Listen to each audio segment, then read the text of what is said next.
I call to order the Board of Directors meeting for Tuesday, January 11th, 2022. We'll start out with the Pledge of Allegiance led by Director Marsh.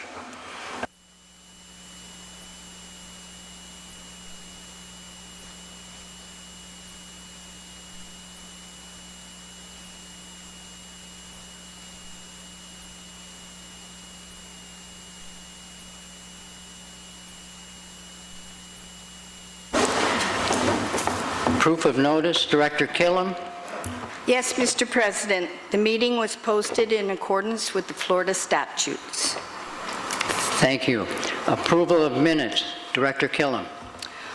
I move to waive the reading and accept the minutes of the board meeting December 14th, 2021, and the planning meeting December 28th, 2021. Do I have a second? I'll second. Director Burns? Thank you.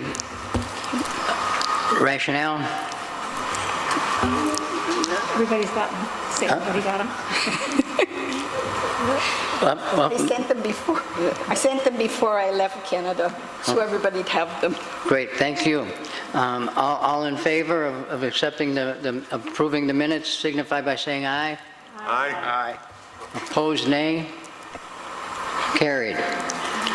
Treasurer's report, Director Raymer. Thank you, Mr. President.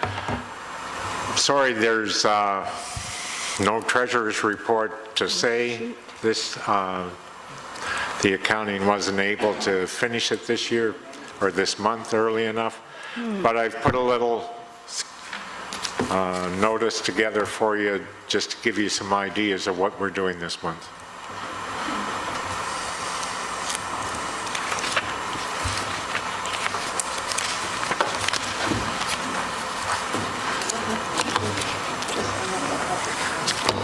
There it is. Wow, it's up on the screen and everybody can read it, including me. That's amazing.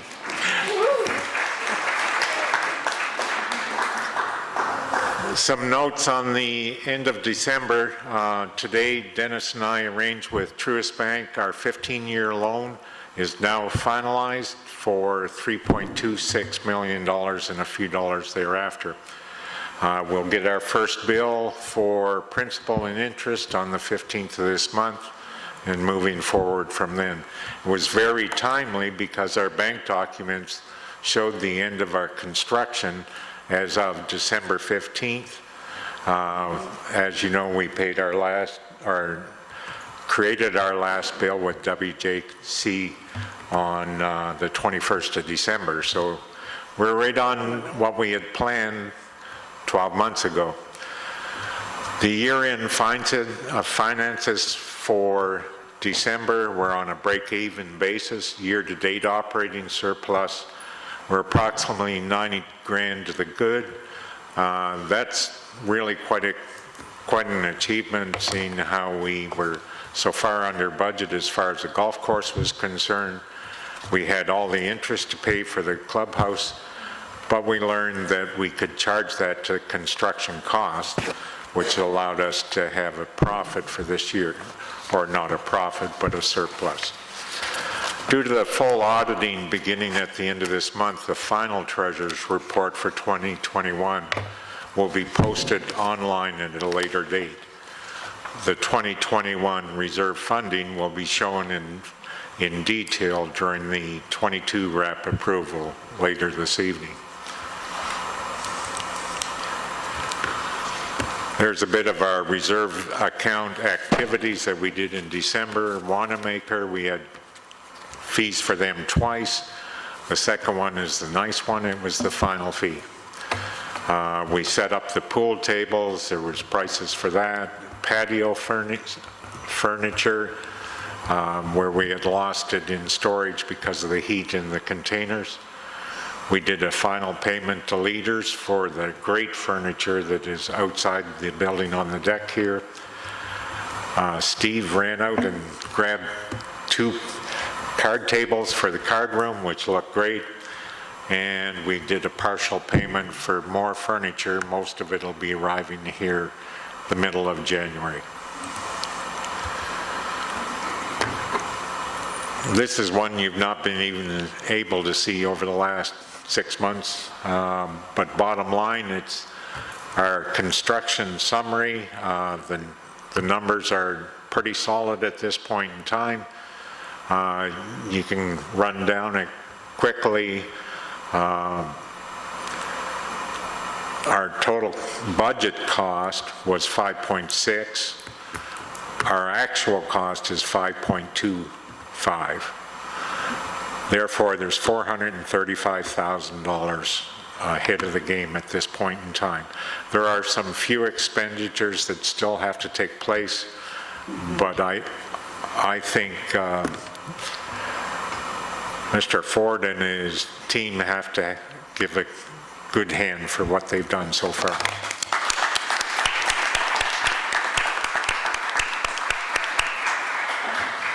That's all the information I'll give you on this. You'll have to hear me more when I get to the wrap, because it's much more further in depth. Thank you very much, Mr. President. Thank you. Manager's report, Dennis Reinhold. Thank you, Mr. President. Mr. Fiore has been out ill the last couple of days, so you got to listen to me. I want to start off by, if you're in the audience, would you just raise your hand or stand up? Jeanette Cloutier, you here? Georgia Nicholson, Lori Brown, Deb Raymer, and Don Nicholson, and of course Dave Raymer. These folks helped. I want to thank you from the office. These folks saved us over 25 hours of labor in stuffing, correlating, stamping, licking, mailing the proxies that went out last week. So thank you very, very much. That would have cost us about 25 hours in overtime. So thank you so much for that help. We really appreciate it. The second thing is up-to-date golf membership numbers. Everyone's playing golf. We sold so far through today, 342 golf memberships, which beats budget by about $30,000 already. So we've sold 342 golf memberships. Remember, Friday is the last day to buy the couples golf membership and get that discount. Okay, and then after that we prorate it. What else do I have for you all? South Pool, if everybody keeps their fingers crossed and says a Hail Mary, it should be back up to full temperature in the morning. The part finally came in. It's going to take about 12 to 15 hours for it to regen and get the heat where it needs to be. So cross your fingers on that. North Pool, not so lucky. We're having some major chemical rebalancing issues because it's been closed for a year and a half. We had to dump 100 pounds of sodium bicarbonate in it today. So just hang loose. We're shooting for Monday, but no promises. Once they are ready to go, we will advertise that on our TV channels as long as we have them through the end of the month. I hate to keep bringing this up, and I know it was brought up at the last meeting, dumpsters. I'm not going to go into a long preach because you've heard it before. Here's the bottom line. We're getting fined $150 every time they pick that up for things that should not be in there, and they're picking it up 3 times a week. If we keep on this path, it's over $20,000 we're going to spend this year outside of budget. So just be, you know what to do, so just make sure you're doing it. We will start back up home inspection starting tomorrow. As you may remember, we talked about this last time. Instead of doing it and trying to get it done in 3 or 4 days, which is just a labor-intensive project for both the maintenance staff and the office staff, we're going to go to inspections on a daily basis. So it becomes a continuum. We just keep doing inspections all month long. The goal is 30 to 40 homes a day. So that will start up tomorrow. And I think that's all I have, Mr. President. Excellent, thank you. Item 7, committee reports. 7.1, Director Weaver. Thank you, Mr. President. I move the approval of the following Architectural Review Committee minutes. The dates of the meetings were 12/6/2022, 2021, excuse me, just noticed it, 12/13/2021, and 12/27/2021. I'll second that. Seconded by Roxy. Rationale? These minutes were reviewed and approved by the Architectural Review Committee and sent to all directors for their review and approval. Approval of this motion is recommended. Any discussion on the motion? If not, we'll vote. All in favor of accepting these minutes signify by saying aye. Aye. Opposed, say nay. Motion carries. 7.2 FFC report/motion. Director Marsh. Yes, I'm going to pull this motion for tonight's meeting. I've got some feedback from directors and speaking with the president of FSC. We decided not to do it piecemeal, but get it all correct before we get this board to approve it. So we will be bringing it up at probably the next board meeting. There were just a few. And if any of the other directors who have not spoken to me have any other concerns, would you please call me or email me on that, please? So we're just going to drop it today. That's excellent. The right thing to do. Let's get it done right all at once at the next meeting. Excellent. Moving on to new business. 8.1, approve election committees. Director Marsh. Yes, Mr. President, I move for the Board of Directors to approve the 2022 Election Committee as follows. Jan Wallace, Chair. Christine Ope, Carol Miller, Eric Miller, Jim Chester, Joan Dunn, Sherry Moore, Lorraine Griffith, Carol Kriebel, Will Kriebel, Grant Hopcroft, Lily Hopcroft, John Fisher, Ronnie Patterson, Cheryl Dorfman, Chris Wechter, Mary Lou Wechter, Ron Wallace, Judy Anderson, Ron Hyatt, Ann Tabor, Steve Tabor, Carla Wilson, Madeline McMahon, Larry Anselaco, Loretta Anselaco, Randy Schroeder, and Seela Schroeder. Do we have a second? I'll second. Darrell Burns seconded. Rationale. Yes, this list of volunteer shareholders is comprised of residents from all 8 districts. Both Canadian and Americans are represented on it, and approval of this is recommended. Any discussion on the motion? If not, we'll vote. All in favor of the motion to approve the election committee signify by saying aye. Aye. Opposed, nay. Motion carries. 8.2, approve the 2022 reserve allocation plan. Director Raymer.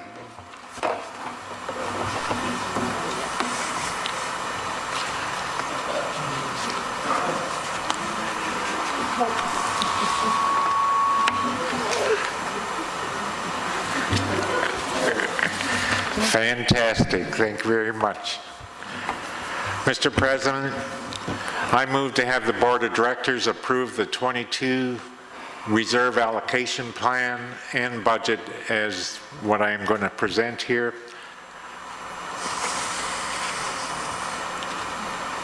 Second. Rationale, the reserve study has been completed and is going to be presented. We've reviewed and modified the plan to meet our needs for 2022. After you see all the numbers, I hope you approve.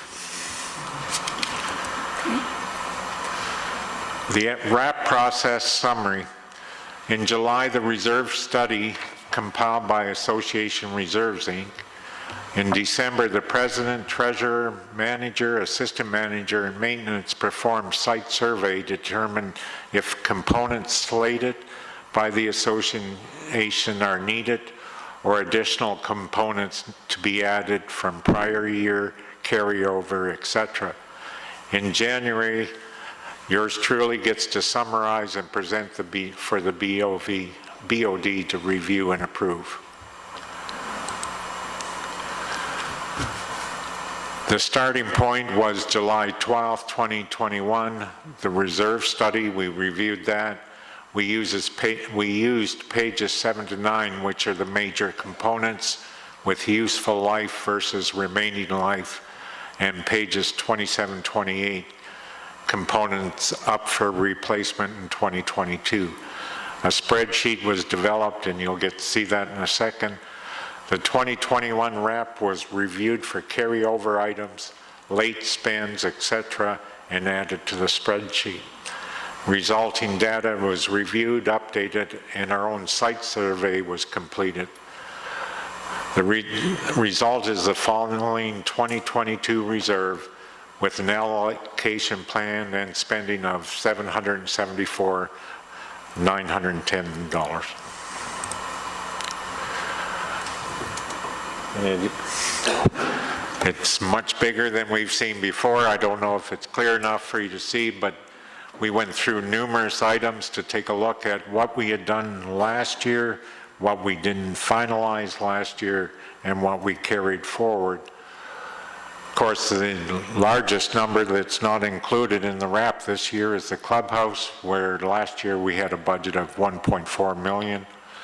This year we're down to about $183,000. That's just because I know that Dennis has to go through our cash payments that we made through 2021 and move them into the wrap, which is about $90,000, where we just paid out of our cash reserves instead of out of the wrap.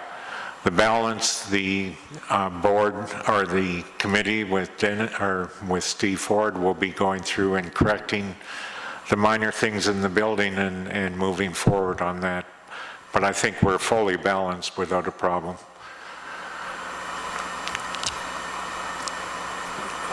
If there's any questions on anything, if you can see it in there, like I said, the major thing is the clubhouse and the $100,000 for us to remove from the cash that had been paid through this year. The other are rather minor thing.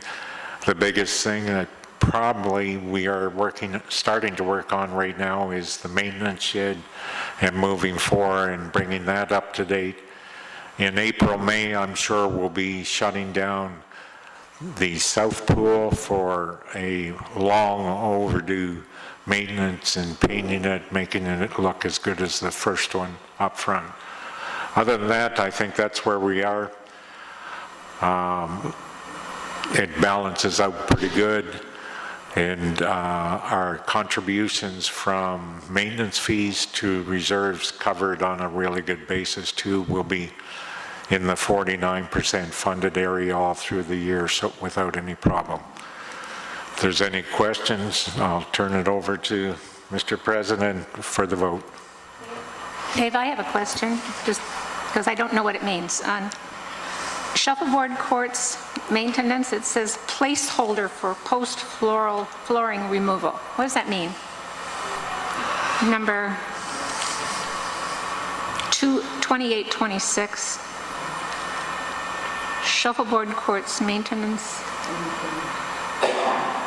The notes say placeholder for post-flooring removal.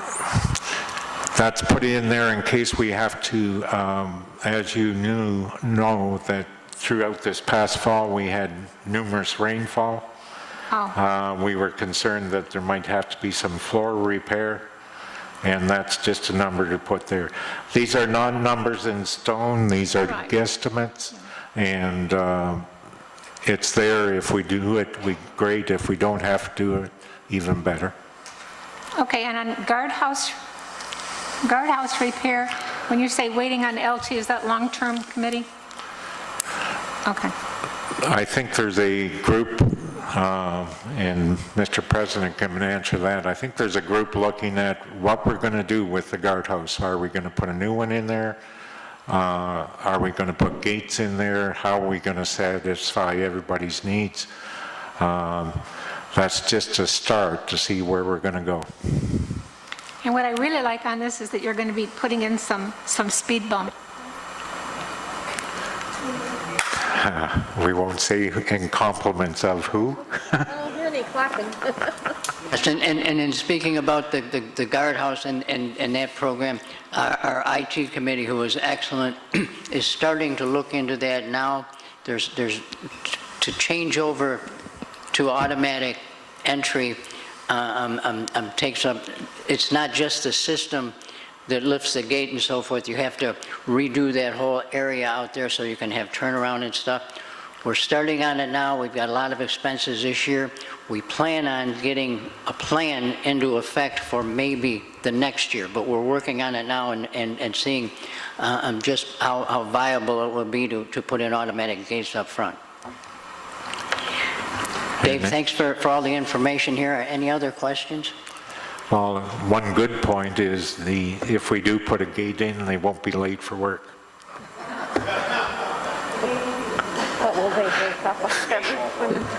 That's right. If there's no other discussion, all in favor of approving the reserve allocation plan for 2022 signify by saying aye. Aye. Aye. Opposed, nay. Motion carries. And 8.3, approve new audiovisual committee member, Director Swain. Thank you, Mr. President. I move the Board of Directors to approve the appointment of Jeffrey Dupuy to the Audiovisual Committee. A second? Darrell Burns. Rationale. Our committee is always in need of new members, and Jeffrey Dupuy seems to be a good fit. Jeffrey had been employed by companies that sell audio-visual equipment, photocopiers, and computers. He was also involved in installation of equipment, along with training in networking, emails, and scanning. He had his own radio show for 12 years at the Delta College Public Radio. Approval for this motion is recommended. Is Jeff here? Yeah, he was here. There he is, back here. Jeff, Waving. Thank you, Jeff. I assume you're accepting this position. Thank you very much.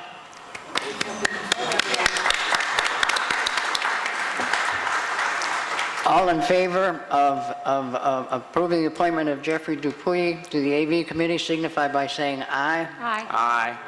Opposed, nay. Motion carries. That's all we have on the agenda tonight. Do we have a motion for adjournment? Darrell? Roxy, second. All in favor? Aye. Opposed, nay. We are adjourned. We will have a discussion with the shareholders. One thing I want to mention first before we get started. A couple meetings ago, something had come up, and I promised to get back to you. I got back to Bob Dunn about it, but I told you that I would let all of you know too. We had a lot of discussion last week. We didn't get to it. It was about the request for a third resident. And as it was said a couple meetings ago, they remember us approving this one, but disapproving previous ones, and what's that all about? And the whole thing with requesting a third resident is there's not really a definitive set of rules as to what qualifies as a third resident. It's pretty much up to the board. And we take it on a case-by-case basis. We've had 4 of those cases in the last 5 years. Only one of them has been approved. And pretty much what makes that happen one way or the other is that we have a rationale, and however strong that rationale, whatever good reasoning you put in there to approve it helps. And then discussion by the shareholders. And the one that was denied that I can remember, I know some shareholders stood up and gave good reasons why we shouldn't do it. So we should all remember that. When we're putting motions up here, when we ask for discussions, all of you can be involved in that. And if you have some input, you're opposed to anything, you really are adamant that you'd like something, please, when we have discussion, stand up and tell us about it. It really can affect whether these motions get passed or not. So that's what basically transpired with that third resident discussion. Any other discussion, please feel free to come on up.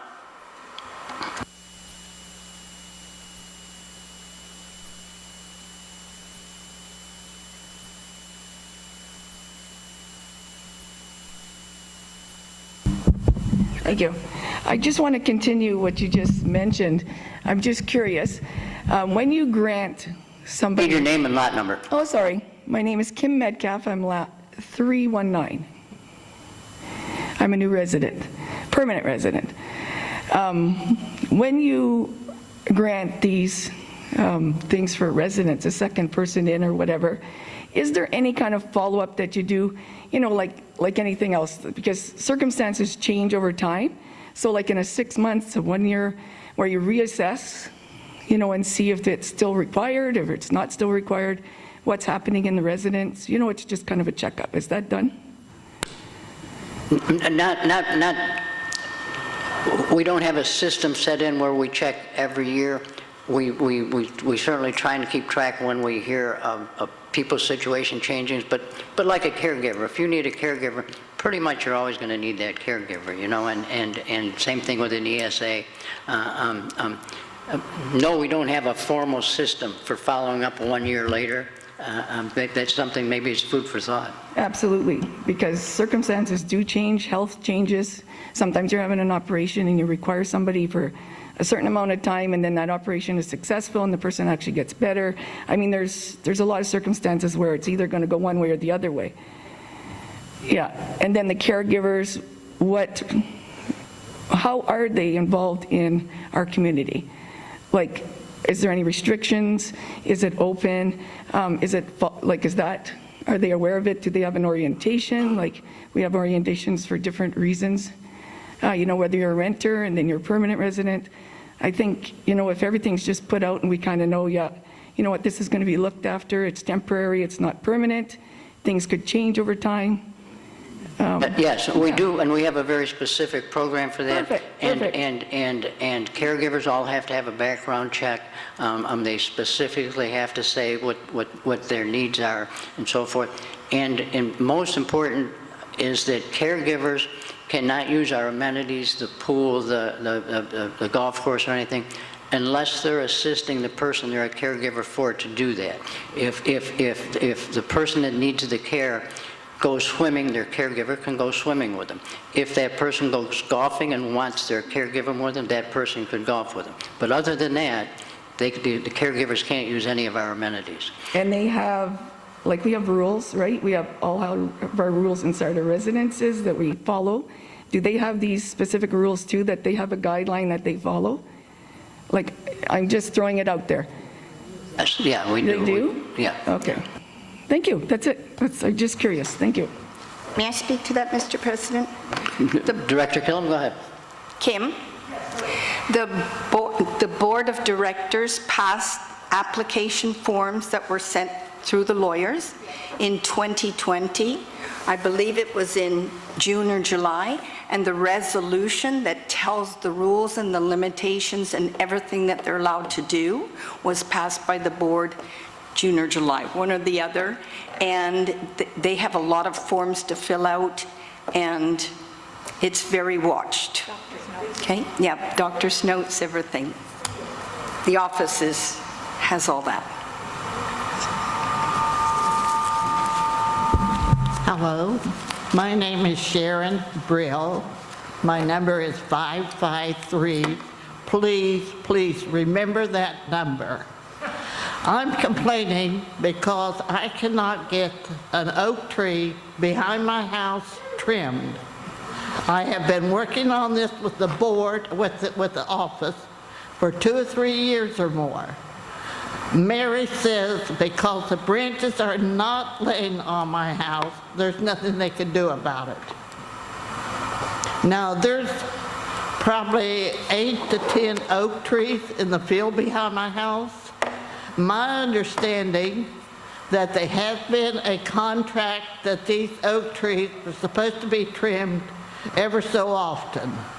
I've lived here 13 years and I've only seen them trimmed once. Now, Steve lives on the same street I do. Have you seen the trees trimmed? I can recall them. It was brought up to the board at one time, and they were trimmed. Yes, One time. I'm aware of one time. Same That's as you. all I'm aware of. But, I mean, these branches are really damaging, the crap that comes off of the branches are damaging my house. A person looked up there the other day and said it is a mess. So if there's a bunch of crap up there, pretty soon it's going to be rotting my roof. Now, this is not my oak tree. I've come to that conclusion. And I've done everything I can. I've called the office, I called the office. I'm on their list. Which list I'm on, I have not determined. But this has been going on now for years. Can I please have somebody check if there's a contract with somebody to trim these trees, or at least trim mine? The number is 553.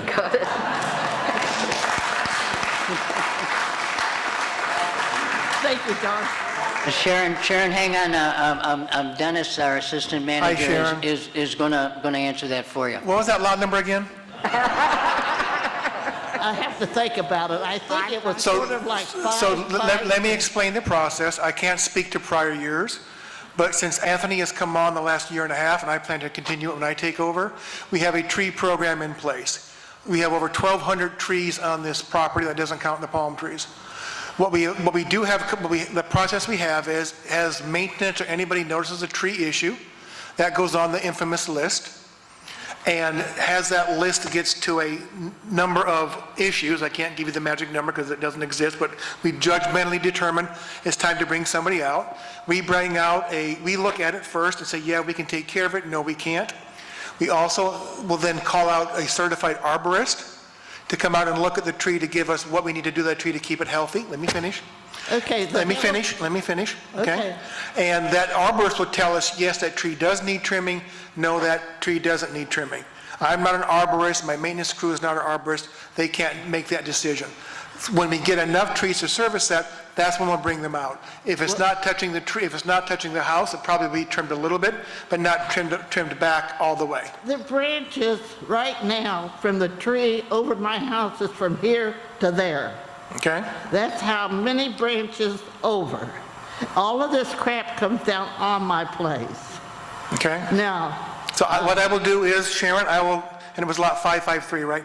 I will confirm that it's on the list, and my yard guys are out tomorrow, but I'll come out personally and take a look at it this week for you. okay, what they did a few months ago or a few weeks ago, they came out and trimmed, like sandpapered, the roots that were above ground. Now, That's a process we do as well for That's tripping ridiculous. hazards, things like that. that's ridiculous. Well, okay. I'm not an arborist, but if the arborist says they can trim the tree to prevent a tripping hazard, why wouldn't we do that? Okay, do something. Just get the branches off of my place, above my place, even though they're not on my place. I'm assuming this tree was there 15 years ago, right? I'm assuming it was. Okay. So I guess my point is, if it's a healthy tree with branches, we're not going to take the tree out or trim the tree in a manner that will destroy or hurt the tree. We're going to look at it. 523, right? Thank you, John. I know where you live, too.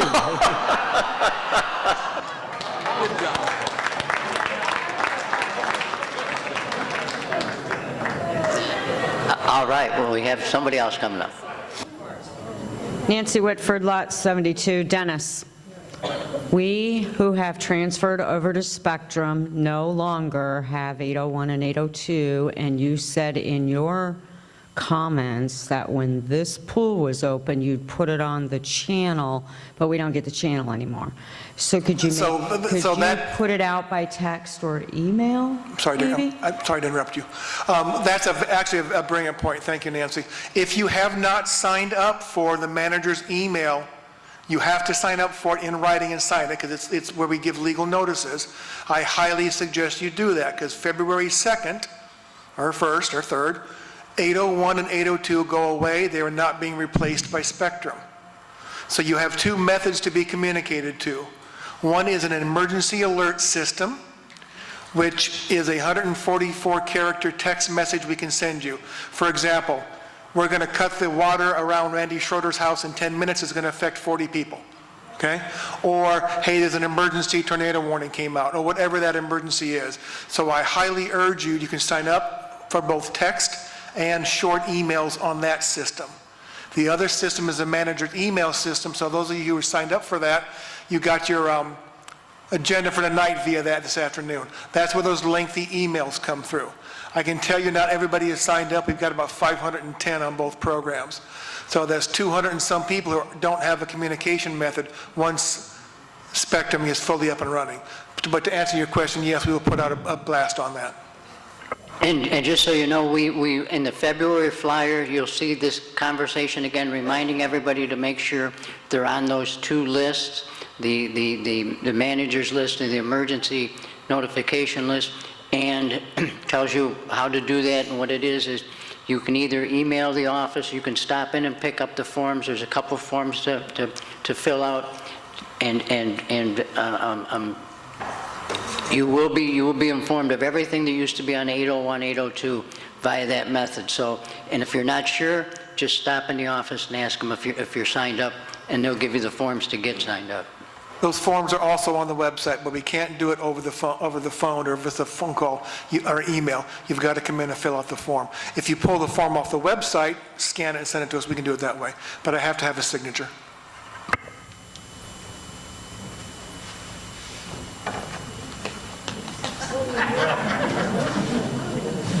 Did I cut you off? Hi, my name is Bill McGill. I live at 457, and I just had a question as to the Spectrum installation. Have they given you all an update as to, are they progressing well towards their goal of getting done before February 2nd? Okay, we just had today, we had a teleconference between all the big hitters from CSI. CSI is the group that we hired to manage this whole process for us. So the big hitters from there, the big hitters from Spectrum, all of our IT committee to go over all of these things. They had told us that they would attempt to, by the end of the day, they didn't quite make it, so I'm assuming tomorrow, to give us their exact plan as to how many houses, how many days, and everything. Okay. They're very confident we'll be good. The person that used to be in charge of this whole process for us with Spectrum had told me that she will reach out to WOW and see, just in case, if something goes wrong that they don't expect, if we can just extend the WOW service. But we'll have all that information in the next day or two, and we'll make it public. They're putting together a plan that is supposed to give us confidence as how many houses, how many days. Okay. The reason I asked was, we're on the first 245 installations, and we're getting close to the middle of the month. On Saturday, we'll be halfway through the month, and so I don't think we're anywhere close to halfway through the installations. So those of us who are probably going to be on the back end of the list are a little concerned about it. So thank you for looking into it. And so am I. All right. Thank you. Well, you're in the 300s, so, yeah. You're in the 300s.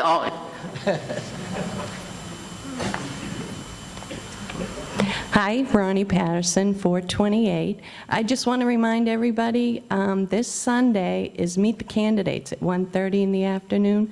All the new candidates running for the Board of Directors are going to be here, and we invite you to come back and ask questions and get to meet them and learn what they're all about.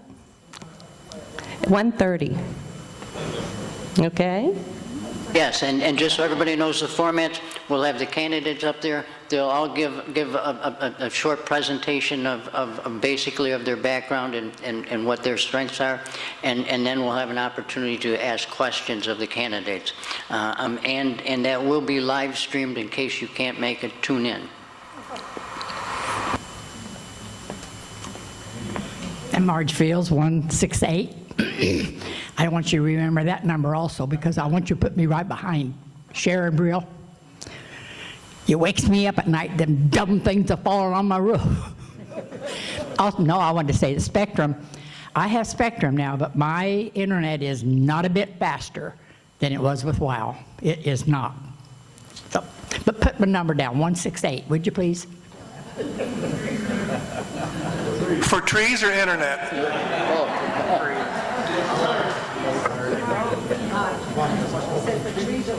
It's a tree.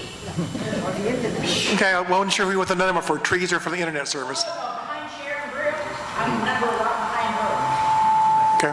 One's first 553 and I'm 168. The tree. You're not even on the same tree. I'll tell the trees to quit dropping the Is there any other discussion? Anybody like to speak about anything? If not, thank you very much for showing up and kind of being the first meeting here. I think it's beautiful. Thanks for being here.